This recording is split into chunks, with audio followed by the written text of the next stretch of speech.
Assalamualaikum warahmatullahi wabarakatuh. Halo semuanya. Kami dari kelompok 4 ingin menjelaskan materi tentang memposting buku besar dan neraca saldo sebelum disesuaikan pada perusahaan dagang. Halo semuanya. Perkenalkan, di sini saya akan memperkenalkan teman-teman kelompok saya. Yang pertama ada saya sendiri, Bibi Nuril Khairunisa. Saya Novia Safitri. Saya Dianeka Sulistiawati. Halo, saya Muhammad Noval. Saya Muhammad Rifki. Dan sekarang mari kita simak ya videonya teman-teman. Cekidot. Pengertian buku besar. Buku besar atau dikenal dengan general ledger adalah salah satu bagian dari siklus akuntansi. Isi dari buku ini adalah kumpulan transaksi yang termuat dalam jurnal umum dan jurnal khusus. Secara sederhana, buku ini menggolongkan dan mengelompokkan akun perkiraan yang sama agar memudahkan akuntan dalam melakukan identifikasi akun-akun. Buku besar juga menjadi dasar dari pembuatan laporan laba rugi dan laporan neraca. Fungsi buku besar pada perusahaan dagang. Buku besar dapat digunakan sebagai alat untuk mengelompokkan data keuangan. Jadi, fungsi dari buku besar dapat diuraikan dalam poin-poin berikut yang ada di bawah ini. 1. Dasar pengelompokan transaksi yang sudah tercatat dalam jurnal umum. 2. Alat untuk mengelompokkan data keuangan. 3. Media untuk mengklasifikasi dan mencatat kode data transaksi. 4. Bukti dari semua data keuangan yang telah terkumpul. 5. Catatan penyesuaian terhadap akun-akun perusahaan. Nah, jadi di sini ada sumber membuat buku besar perusahaan dagang. Jadi, teman-teman, sebelum kita membuat buku besar perusahaan dagang, kita ketahui dulu pencatatan buku besar perusahaan dagang. Dia memiliki dua sumber. Yang pertama, sumber jurnal khusus perusahaan dagang. Yang kedua, sumber yang berasal dari saldo awal, yang dimana saldo awal ini berasal dari data neraca atau neraca saldo penutup periode sebelumnya. Nah, apabila perusahaan itu baru berdiri, baru dibuat, maka otomatis perusahaan tersebut tidak memiliki saldo awal atau tidak memiliki neraca saldo penutup periode sebelumnya. Karena pada periode sekarang perusahaan baru berdiri. Namun, apabila perusahaan tersebut telah beroperasi pada periode-periode sebelumnya, pasti perusahaan tersebut memiliki saldo awal yang berasal dari neraca atau neraca saldo penutup sebelum periode. Jadi, teman-teman, singkatnya buku perusahaan dagang ini memiliki dua sumber yang pasti dan wajib ada, yaitu jurnal khusus. Selanjutnya ada jurnal khusus. Di sini ada pengertiannya. Jurnal khusus merupakan jurnal yang dikelompokkan secara khusus sesuai dengan jenis transaksinya. Transaksi khusus yang dimaksud adalah transaksi yang sering terjadi dalam setiap bulannya dan selalu berulang-ulang. Berdasarkan fungsinya, berikut jenis-jenis fungsi jurnal khusus. Yang pertama di sini ada jurnal pembelian. Jurnal pembelian adalah jurnal untuk mencatat segala pembelian yang dilakukan perusahaan. Fungsi jurnal pembelian adalah menyederhanakan pencatatan keuangan dan memudahkan Anda mencatat transaksi dengan nilai lebih besar yang akan dimasukkan ke dalam buku besar. Yang kedua, ada jurnal penjualan. Jurnal penjualan adalah jurnal untuk mencatat transaksi penjualan di perusahaan. Fungsinya untuk mengawasi seluruh kegiatan transaksi penjualan yang terjadi dalam satu periode. Yang ketiga, ada jurnal penerimaan kas. Jurnal penerimaan kas adalah sebuah catatan atau jurnal khusus untuk mencatat transaksi tertentu yang berkaitan pada penerimaan kas. Fungsi penerimaan kas itu mencatat setiap terjadi penerimaan uang tunai. Yang keempat, ada jurnal pengeluaran kas. Jurnal pengeluaran kas mencatat setiap terjadi pengeluaran uang tunai. Fungsinya untuk pembelian secara tunai, pelunasan utang, retro penjualan, pembayaran beban, dan pengembalian uang tunai untuk pribadi. Penjelasan selanjutnya akan disambung oleh Noval. Berikut ini ada rekapitulasi jurnal khusus dan jurnal umum. Ini jurnal khusus dulu ya. Ada rekapitulasi jurnal pembelian, terus jurnal pengeluaran kas, rekapitulasi jurnal penjualan, dan ada rekapitulasi jurnal penerimaan kas. Dan keempat jurnal khusus ini adalah data yang akan kita posting pada buku besar di perusahaan dagang. Kemudian ada jurnal umum. Jurnal umum ini juga yang akan kita posting pada buku besar dan sesuai dengan akunnya, masing-masing akun. Setelah kita mendapatkan data rekapitulasi tadi, selanjutnya kita akan menulis buku besar. Buku besar ini yang akan kita gunakan pada jurnal khusus tadi dan dari jurnal umum tadi. Pada layar ini seperti ini bentuk buku besar, ada tanggal, keterangan, referensi, debit, kredit, dan juga saldo. Dan pada di bawah ini data-data yang dapat diperoleh pada video-video sebelumnya, dan data yang di bawah ini akan kita gunakan untuk nanti kita memposting buku besar. Nanti pada buku besar misalkan ada kas, nama buku besarnya, dan satu itu ada kode akunnya. Dan perhatikan contoh berikut ini untuk memposting buku besar. Berikut ini ada contoh buku besar pada kas dengan kode akun 111. Jadi semua transaksi yang ada kasnya kita pindahkan ke buku besar kas. Dan kita lihat di sini pada jurnal khusus ada jurnal penerimaan kas dan juga ada jurnal pengeluaran kas. Jadi kita tulis misalkan di tanggal 31 Januari 2022. Di sini kita lihat pada jurnal penerimaan kas kita tulis di referensi JKM1. JKM1 ini bisa kita sebut jurnal penerimaan kas atau jurnal kas masuk satu halaman. Jadi kalau misalkan JKM2 itu disebut jurnal penerimaan kas 2 halaman gitu. Di sini kasnya dengan nominal 62.920.000. Dan kita lihat lagi di jurnal pengeluaran kasnya.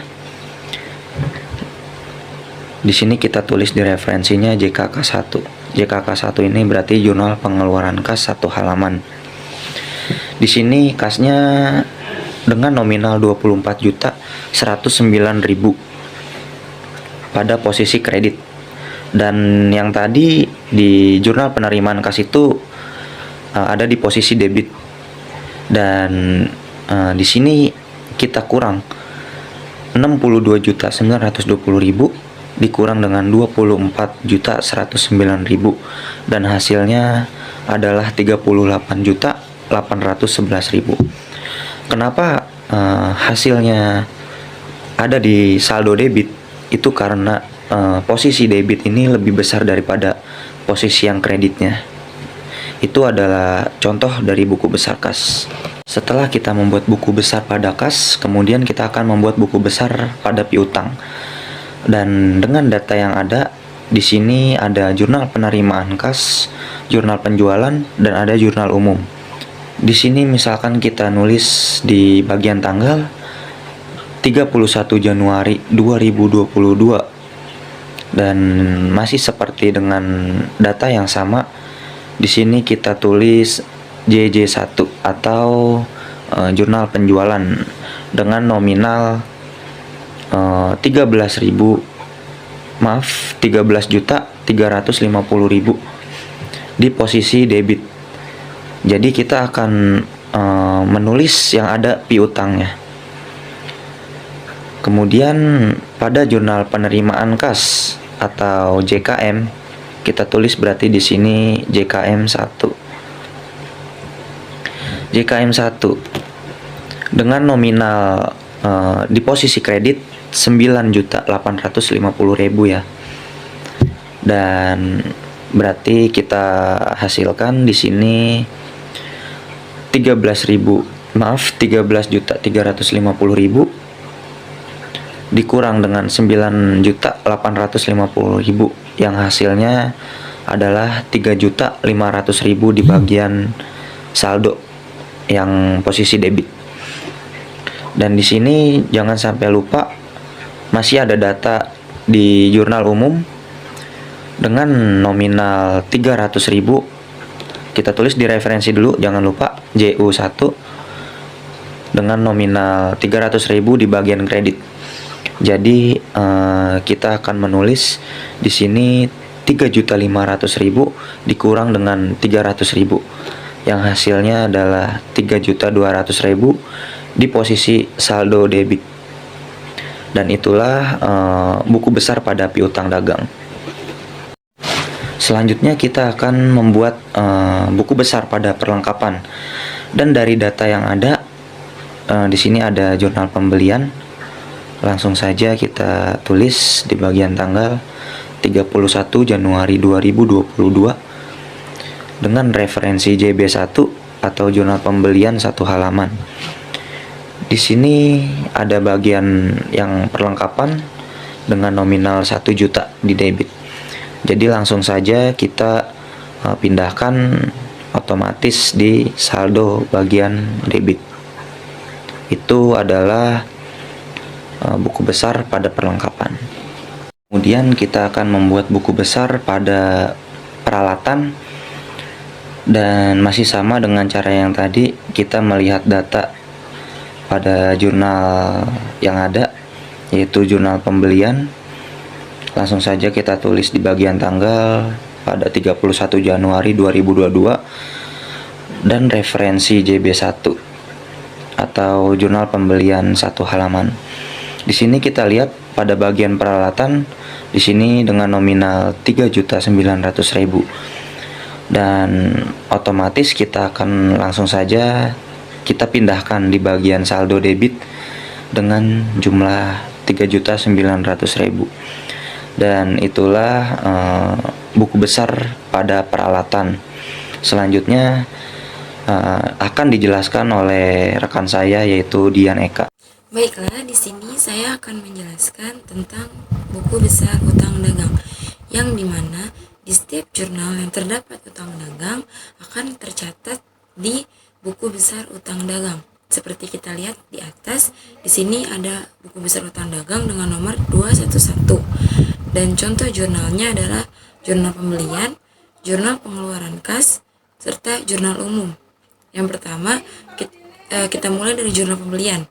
Jurnal pembelian tersebut terdapat utang dagang, yang dimana utang dagang tersebut tercatat di kolom kredit sebesar 17.400.000. Nah, dan di sini kita akan catat di buku besar utang dagang. Di buku besar utang dagang terdapat kolom tanggal, keterangan, ref, debit, kredit, saldo. Nah, di bawah saldo tersebut terdapat kolom debit dan kredit. Nah, di sini kita akan mencatat di kolom tanggal tahun 2022 tanggal 31 Januari. Di kolom keterangannya kita kosongin. Kenapa kita kosongin? Karena kan kita sudah tahu kalau ini tuh kolom khusus akun utang dagang. Nah, kita catat di ref. Di ref kita catat JB. Kenapa JB? Karena ini kita dapat dari jurnal pembelian. Lalu kita catat di kolom kredit sebesar 17.400.000. Kenapa di kolom kredit? Karena di jurnal pembelian tersebut mereka mencatat di kolom kredit sebesar 17.400.000. Maka akan kita catat pula di buku besar ini, kita catat di kredit sebesar 17.400.000. Lalu yang kedua ada jurnal pengeluaran kas, yang dimana di situ terdapat utang dagang sebesar 12 juta yang tercatat di kolom debit. Lalu kita akan cantumkan di buku besar utang dagang tersebut dengan kita mencatat ref JKK. Kenapa JKK? Karena sumber ini kita dapat dari jurnal pengeluaran kas. Kita catat di kolom debit sebesar 12 juta. Kenapa di kolom debit? Seperti yang sudah saya jelaskan di sebelumnya, karena di jurnal pengeluaran kas tersebut mereka mencatatnya di kolom debit sebesar 12 juta. Maka kita akan mencatat juga di buku besar sebesar 12 juta di kolom debit. Lalu kita cari selisihnya. Sebagaimana yang kita tahu, jika kredit bertemu dengan debit maka dikurang. Jadi kita cari selisihnya 17.400.000 dengan 12.000. Jadi 17.400.000 dikurang 12.000 hasilnya 5.400.000. Kita catat di kolom kredit bawah kolom saldo. Di situ kan ada kolom debit dan kredit. Nah, kita catat di kolom kredit. Kenapa kita catat di kolom kredit? Karena nominal kredit dengan debit lebih banyak nominal kredit. Nominal kredit 17.400.000 dengan nominal debit 12 juta. Maka hasilnya kita taruh di kolom kredit sebesar 5.400.000. Selanjutnya terdapat juga di jurnal umum. Di situ terdapat utang dagang di kolom debit berjumlah 500.000. Nah, di sini kita akan tulis juga di buku besar utang dagang ref JU. Kenapa JU? Karena kita dapat sumber ini dari jurnal umum. Kita catat di bagian debit sebesar 500.000. Lalu kita cari selisihnya. Kan tadi hasilnya 5.400.000 di kolom kredit. Seperti yang sudah saya jelaskan, jika kredit ketemu debit maka kita cari selisihnya, yaitu dikurang 5.400.000 dikurang 500.000, hasilnya 4.900.000. Kita catat di kolom kredit. Kenapa di kolom kredit? Karena hasil sebelumnya kan di kolom kredit juga ya, 5.400.000.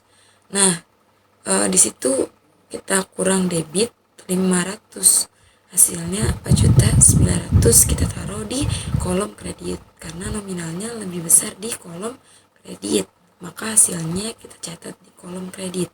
Selanjutnya yaitu buku besar utang bank yang dengan nomor akun 212, yang dimana seperti kita lihat di atas, di situ terdapat jurnal penerimaan kas yang tercantum utang bank sebesar 18 juta di kolom kredit. Maka kita juga akan mencatat di buku besar utang bank yaitu sebesar 18 juta di kolom kredit. Nah, akan kita catat juga di kolom saldo. Kan di situ ada bawahnya terdapat kolom debit dan kredit. Nah, kita catat juga di situ di kolom kredit yaitu sebesar 18 juta. Yang selanjutnya yaitu buku besar modal dengan nomor akun 311. Di sini kita ada jurnal penerimaan kas yang terdapat modal di jurnal penerimaan kas tersebut. Di dalam jurnal penerimaan kas tercatat modal di kolom kredit sebesar 25 juta. Maka kita akan mencatat di buku besar modal. Kita akan catat di kolom tanggal tahun 2022 tanggal 31 Januari. Nah, di kolom ref tersebut kita akan mencatat JKM. Kenapa JKM? Karena kan kita dapat dari jurnal penerimaan kas. Nah, di kolom kredit kita akan catat sebesar 25 juta.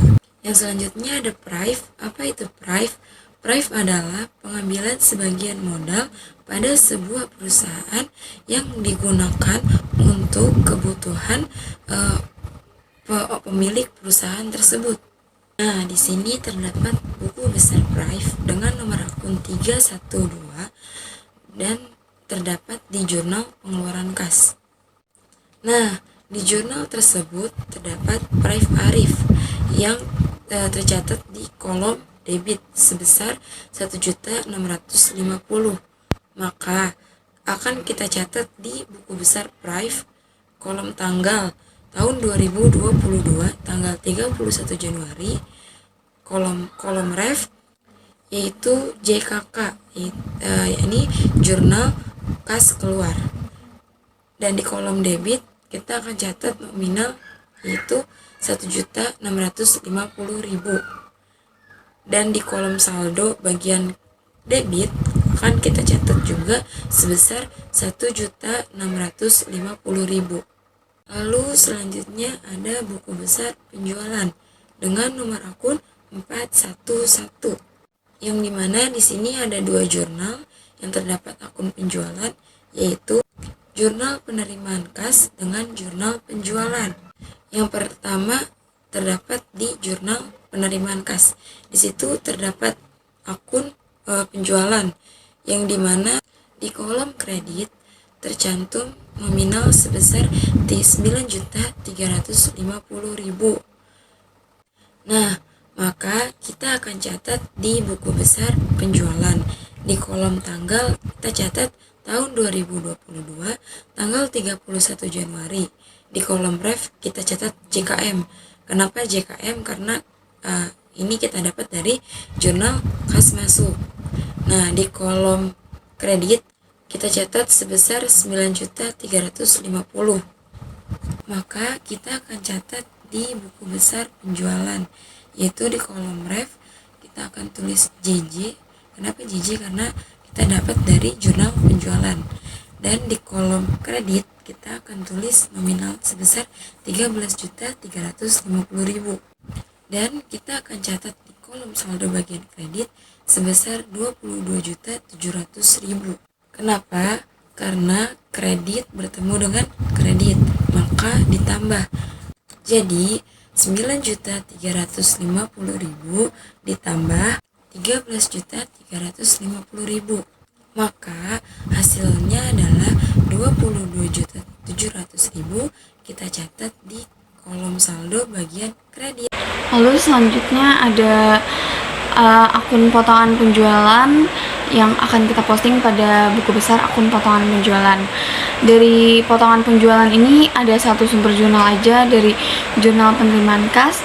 Bisa kita lihat di jurnal penerimaan kas ini ada potongan penjualan sebesar 80.000 di bagian debit.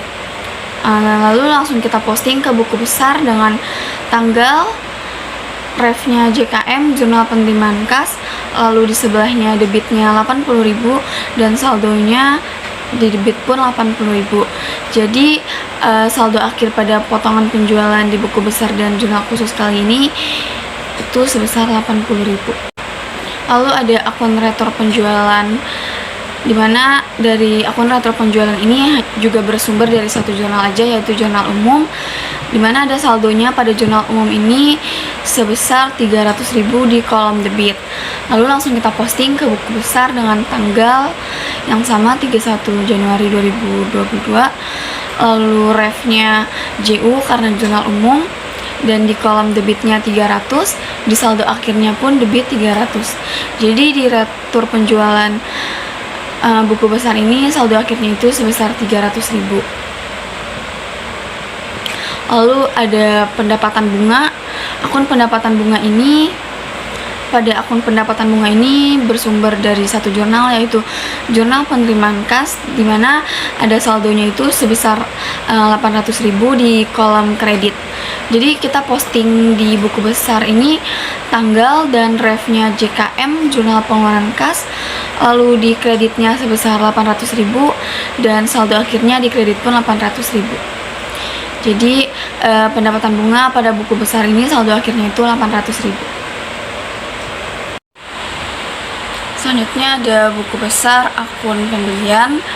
Di sini pada buku besar akun pembelian ada dua sumber jurnal, yaitu yang pertama ada jurnal pembelian, yang kedua ada jurnal pengeluaran kas.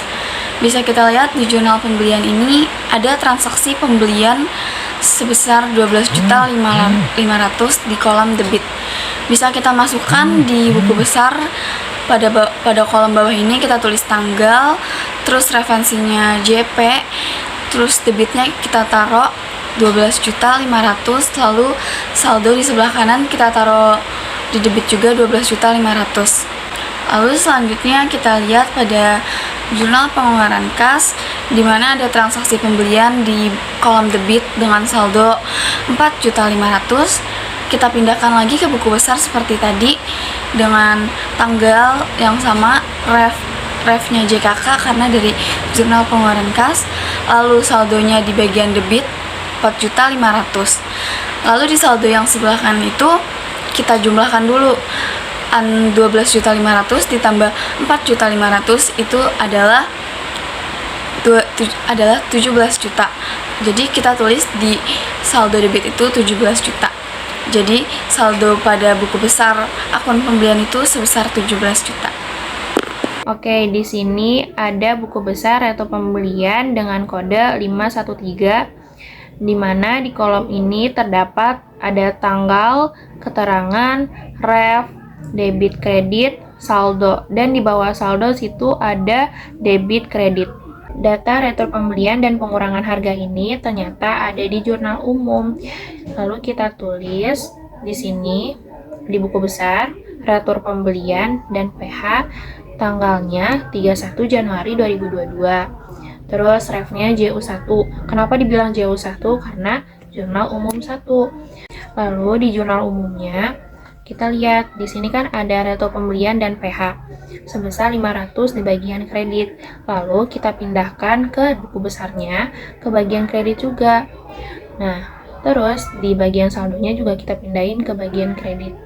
Kenapa di bagian kredit? Karena sesuai sama yang ada di jurnal umumnya. Sebesar 500.000. Contoh selanjutnya di sini ada beban angkut pembelian dengan kode 514.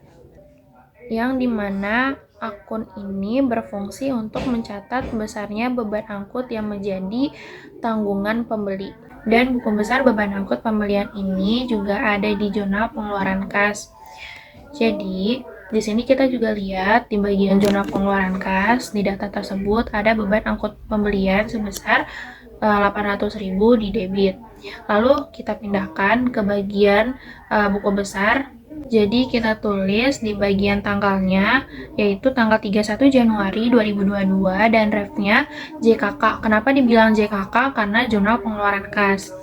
Nah, terus habis itu kita pindahkan dari jurnal pengeluaran kas ke buku besar di bagian debit sebesar 800.000. Setelah itu kita pindahkan lagi ke bagian saldo di bagian debit juga sebesar 800.000. Lalu yang berikutnya beban gaji. Kita lihat lagi data yang terkait mengenai beban gaji ini ternyata ada pada jurnal penjualan kas. Kita lihat jurnal penjualan kas. Kita tulis dulu datanya yaitu pada tanggal 31 Januari 2022. Kemudian referensinya kita tulis JKK1 jurnal penjualan kas. Pada jurnal penjualan kas kita cari nilai beban gaji yaitu senilai 4.400.000 di sisi debit. Kemudian kita tulis di saldonya juga sama yaitu 4.400.000. Selanjutnya yaitu ada beban listrik dan telepon. Beban listrik dan telepon ini datanya berasal sama yaitu dari jurnal penjualan kas juga. Jadi kita masukkan juga data beban listrik dan telepon ini ke dalam buku besar. Kita tulis dulu tanggalnya yaitu 31 Januari 2022. Lalu referensinya kita tulis JKK1 jurnal penjualan kas halaman 1. Kita perhatikan pada jurnal penjualan kas. Nah, di situ ada beban listrik dan telepon senilai 900.000 di sisi debitnya. Jadi kita masukkan ke dalam debit pada buku besar. Dan saldonya juga tetap sama yaitu 900. Sesuai dengan data yang ada pada di awalnya. Kita sudah memposting semua akun-akun pada jurnal khusus ke buku besar. Selanjutnya yaitu kita membuat neraca saldo sebelum disesuaikan. Jadi di neraca ini kita memasukkan akhir-akhir saldo dari setiap akun-akun di buku besar yang tadi telah kita buat. Bisa dilihat di neraca saldo ini ada kolom-kolomnya. Yang pertama itu di bagian sebelah kiri ada kolom kode. Kolom kode itu nomor pada buku besar yang tadi kita buat di sebelah kanan. Dan ada di sebelahnya itu ada nama akun. Nama akun itu seperti kas, piutang, dan perlengkapan. Terus di sebelah kanannya ada debit, saldonya, debit dan kredit itu saldo akhirnya dari buku besar yang telah kita buat tadi. Yang pertama di sini kita akan memposting akun buku besar yang pertama, yaitu kas. Bisa dilihat kas itu ada kode 111 dengan saldo akhir di bagian debit sebesar 38.811.000. Lalu yang kedua ada piutang dagang dengan kode 112 dengan saldo akhir itu 3.200.000 di kolom debit. Selanjutnya ada akun perlengkapan dengan kode 113 dengan saldo 1 juta di bagian debit. Lalu ada akun peralatan dengan kode 121 dan saldo sebesar 3.900.000 di bagian debit. Lalu ada akun utang dagang dengan kode 211 dengan saldo 4.900.000 di bagian kredit. Lalu ada utang bank dengan kode 212 dengan saldo 18 juta di bagian kredit.